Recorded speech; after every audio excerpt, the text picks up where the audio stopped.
It's a video. It's a video.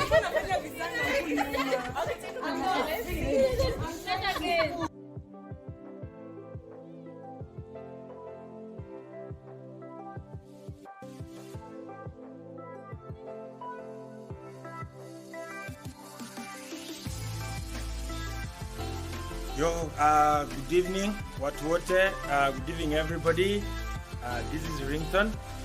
Na nafurahi sana kuweza kuongelesha leo. Now I want to address wale wasichana ambao wako na Eric Omondi wanazunguka. Nataka kuambia kwa sababu nyinyi ni wadogo, tunajua Eric Omondi ana misuse, anawatumia na kutelekeza tabia mbaya. Kama your brother na mmebarikiwa, nataka kuwa offer 100,000 each. Anybody who quits, I give you 100,000 to start a business ama ufanye kitu kingine. Tafadhali mtoke kwa hiyo kikundi ya Eric Omondi, ni mkora na mtu wa shetani, anapenda tabia mbaya. So tafadhali tokeni madada zangu wadogo, na nitawapea shilingi 100,000 kila mmoja mwenye anatoka. Mbarikiwe. Look for me.